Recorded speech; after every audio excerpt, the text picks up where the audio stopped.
दोस्तों France, Germany, Switzerland, Italy, इनके अलावा शेंगेन स्टेट्स में अगर सबसे ज़्यादा पॉपुलर डेस्टिनेशन कोई है भारतीय हनीमूनर्स में या फिर फैमिली हॉलीडे में भी, तो वो है ग्रीस।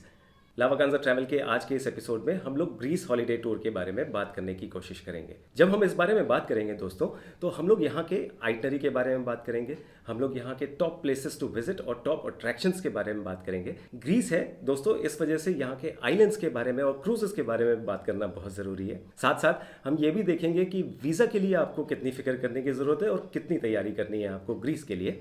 और लास्ट में ग्रीस के लिए बेस्ट टाइम टू ट्रैवल कौन सा है।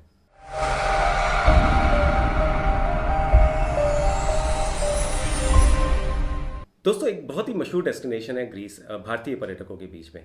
खास तौर पे जब हनीमूनर्स अपने यूरोपियन हॉलीडे में जाने की तैयारी कर रहे होते हैं, स्विट्जरलैंड के साथ साथ सबसे बड़ा कंपटीशन जो होता है वो ग्रीस का होता है। इसका एक रीज़न ये भी है दोस्तों कि ये बहुत ही खूबसूरत जगह है और यहाँ पे जो टॉप प्लेसेस और अट्रैक्शंस हैं उसमें तमाम तरीके की चीज़ें इंक्लूड होती हैं, जिसमें कल्चर भी इंक्लूडेड है, जिसमें वहाँ के टेम्पल्स और आर्किटेक्चरल मार्वल्स जो हैं वो भी इंक्लूडेड हैं।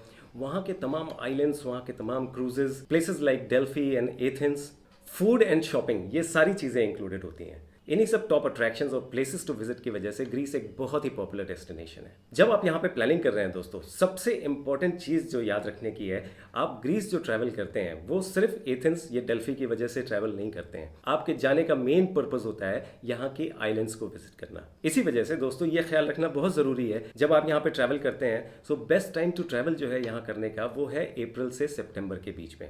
ये ड्यूरेशन इतनी कम इसलिए है दोस्तों बिकॉज जब आप ग्रीस हॉलीडे में जाते हैं तो ऐसा कभी नहीं हो सकता कि आप वहाँ के आइलैंड्स में ना जाएं। ठंड होने के साथ साथ जैसे जैसे ठंड की शुरुआत होती है दोस्तों, ये आइलैंड्स जो है वो कम्प्लीटली बंद हो जाते हैं। वो एक्टिविटीज़ जो कि सबसे ज़्यादा पॉपुलर हैं यहाँ पे, वो एक्टिविटीज़ कर पाना आपके लिए पॉसिबल नहीं होता। फॉर एग्जांपल जैसे वाटर स्पोर्ट्स हैं, जैसे वहाँ की नाइट लाइफ है, या फिर वहाँ के ओवरऑल मार्केट्स हैं, और जो चहल पहल है वो सारी की सारी खत्म हो जाती है सितंबर ऑनवर्ड्स, मैक्सिमम अक्टूबर आते आते। तो ये ज़रूर ख्याल रखना है आपको, अगर आप ग्रीस हॉलीडे की प्लानिंग कर रहे हैं दोस्तों, आपका ट्रैवल टाइम जो है वो बिटवीन अप्रैल एंड सितंबर होना चाहिए।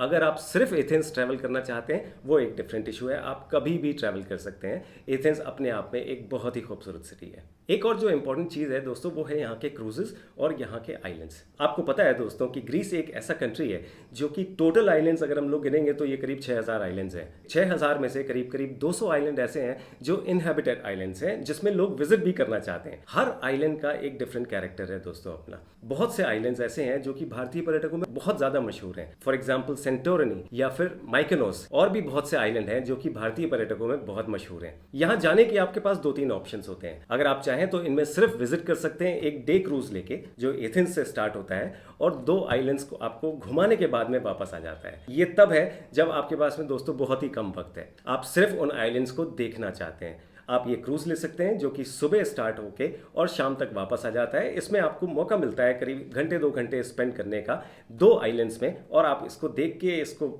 एक्सपीरियंस करके वापस आ सकते हैं। लेकिन दोस्तों अगर आप इन आइलैंड्स में रहना चाहते हैं, आपके पास में कम से कम 6 से 7 दिन का वक्त होना चाहिए। ऐसा क्यों है दोस्तों, ये देखेंगे हम लोग आगे इस वीडियो में। दोस्तों जब आप यहाँ पे ट्रैवल कर रहे हैं, आपको क्रूज को समझना बहुत जरूरी है, बिकॉज आइलैंड्स के बीच में ट्रैवल करना वो सिर्फ क्रूज या फेरी से ही पॉसिबल होता है अगर आप एक बजट में ट्रैवल कर रहे हैं। आपके पास अगर बजट का इशू नहीं है दोस्तों, आप फ्लाइट भी ले सकते हैं। जैसे एथेंस में अराइवल के बाद में आप सेंटोरिनी पहुंच सकते हैं फ्लाइट से, या माइकोनोस पहुंच सकते हैं फ्लाइट से।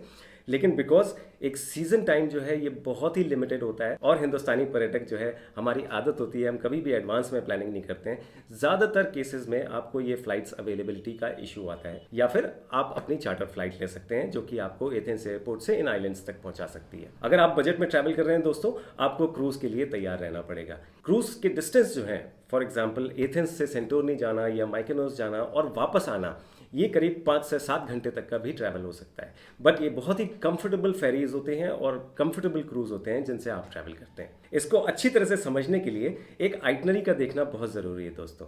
जब हम आइटनरी समझने की कोशिश करते हैं दोस्तों, पहले दिन से स्टार्ट करते हैं। आमतौर पे आपकी जो फ्लाइट होती है, अगर आप यूरोपियन कैरियर्स ले रहे हैं या फिर ट्रांस गल्फ कैरियर्स ले रहे हैं, उसके बाद भी आपका अराइवल अर्ली मॉर्निंग 10 बजे या फिर दोपहर तक ही हो पाता है। जब आपका यहाँ पे अराइवल दोपहर तक होता है दोस्तों, ये पॉसिबल नहीं होता है कि आप वहाँ से क्रूज लेके किसी आइलैंड में डायरेक्टली जा पाएँ। सो कंपल्सरली आपको ये दिन जो है एथेंस में रुकना होता है। एथेंस में रुकने के साथ साथ आप यहाँ पे एक्सपीरियंस कर सकते हैं यहाँ के एथीना टेम्पल में जाके, या फिर यहाँ के जो पॉपुलर एरियाज हैं जैसे प्लाका हो गया या कोलोनाकी हो गया, यहाँ पे आप जाके खाना खाते हुए या शॉपिंग करते हुए या फिर इन जगहों को एक्सपीरियंस करते हुए आप ये दिन स्पेंड कर सकते हैं। डे 2 होता है दोस्तों, जब आप बजट में ट्रैवल कर रहे हैं, आप हफ्ते में ही अपनी आइटनरी कंक्लूड करना चाहते हैं। डे 2 आप जा सकते हैं माइकेनोस। माइकेनोस में पहुंचने के बाद में भी आप एक टूर ले सकते हैं जो कि आपको इस आइलैंड का एक्सपीरियंस देता है। ये होता है आपका डे 2। डे 3 में दोस्तों बहुत से लोग जो है वो माइकेनोस से सेंटोरिनी जाना चाहते हैं, जो कि एक और दूसरा आइलैंड है और अपनी खूबसूरती की वजह से बहुत ही पॉपुलर है दोस्तों। जब आप यहाँ पे पहुंचते हैं डे 3 में, चेक इन करने के बाद में आप यहाँ पे एक्टिविटीज स्टार्ट करते हैं, जो कि अनलिमिटेड एक्टिविटी के ऑप्शंस ऑफर करता है ये आइलैंड। एक बहुत ही रोमांटिक आइलैंड है, खूबसूरत बीचेस हैं, ब्यूटीफुल मार्केट्स हैं, यहाँ के लोग बहुत अच्छे हैं। यहाँ पे इवन वाटर स्पोर्ट्स की भी सारी अपॉर्चुनिटीज मिलेंगी अगर आप वाटर स्पोर्ट्स में इंटरेस्टेड हैं। सेंटोरनी में कम से कम 2 नाइट्स स्पेंड करना आपके लिए बहुत इंपॉर्टेंट है। इसी वजह से डे 3 और डे 4 जो होता है वो आपका सेंटोरनी के लिए होता है। डे 5 में दोस्तों सेंटोरनी से आप वापस एथेंस आते हैं। अगेन ये एक लंबा ट्रैवल होता है बाय क्रूज या फेरी जैसे हम कहते हैं। उस फेरी से जब आप वापस आते हैं आप पहुंचते हैं वापस एथेंस। एथेंस में पहुंचने के बाद में आप एक अच्छा डिनर करके यहाँ पे आप ओवरनाइट स्पेंड करते हैं। ये होता है आपका डे 5। डे 6 आपके लिए पूरा दिन जो होता है वो एथेंस में होता है। एथेंस अपने आप में एक बहुत ही खूबसूरत शहर है। यहाँ के पैलेस के चेंज ऑफ गार्ड, यहाँ का ब्रिटानिका स्क्वायर, यहाँ की पार्लियामेंट, यहाँ के मशहूर एरियाज जैसे प्लाका, कोलोनाकी, यहाँ के एथीना टेम्पल, ये सारे यहाँ के टॉप अट्रैक्शंस हैं जो कि आपके लिए देखना बहुत ज़रूरी है। एक दिन में ये सारी एक्टिविटीज़ अगर आप चाहें तो किसी तरह से मैनेज करी जा सकती हैं अगर आपको 7वें दिन वापस आना है। 7वां दिन जो होता है दोस्तों ये होता है आपके डिपार्चर के लिए, जब आप एथेंस से डिपार्चर करते हैं वापस आने के लिए। सो मोटा मोटा आपकी आइटनरी दोस्तों इस तरह से लगती है। हालांकि इस आइटनरी को अगर आप रिलैक्स करना चाहते हैं तो हो सकता है आप सिर्फ एक आइलैंड विजिट करके वहाँ पे ज़्यादा टाइम स्पेंड करना चाहें। हो सकता है आप दोनों आइलैंड्स में 2-2 नाइट्स रुकें। उस ऑप्शंस बहुत हैं दोस्तों। अगर आपको ग्रीस के ये तमाम आइटनरी के ऑप्शंस डिस्कस करने हैं दोस्तों, आप हमें कभी भी रीच आउट कर सकते हैं। हमारी वेबसाइट है lavacanza.in। अगर आपके कोई सवाल हैं दोस्तों, हमारे कमेंट बॉक्स में लिख के हमसे पूछना मत भूलिएगा। हम जल्दी से जल्दी उनके सारे सवालों को जवाब देने की कोशिश करेंगे। जब दोस्तों हम लोग बात करते हैं ग्रीस के वीज़ा की, वीज़ा एक बहुत ही इंपॉर्टेंट एस्पेक्ट है ग्रीस के लिए। लेकिन आपको दोस्तों पता है कि ग्रीस जो है वो शेंगेन स्टेट्स का ही एक पार्ट है। इसी वजह से जो रिक्वायरमेंट्स आमतौर पे शेंगेन वीज़ा की रिक्वायरमेंट्स होती हैं, वही रिक्वायरमेंट्स आपके ग्रीस के लिए भी एप्लीकेबल होती हैं। ज़्यादा इसमें परेशान होने की ज़रूरत नहीं है। लेकिन दोस्तों 3 डॉक्यूमेंट्स हैं जो कि आपके लिए बहुत इंपॉर्टेंट होते हैं। सबसे पहले आपके पास में इनकम प्रूफ्स आपके होने चाहिए।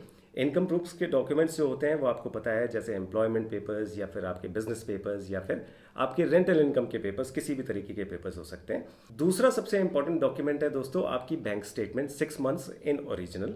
और तीसरा जो सबसे इंपॉर्टेंट डॉक्यूमेंट है वो है आपके 3 इयर्स के इनकम टैक्स रिटर्न पेपर्स। अगर आपके पास में ये तीनों पेपर्स हैं दोस्तों, आपको बिल्कुल फिक्र करने की ज़रूरत नहीं है वीज़ा की।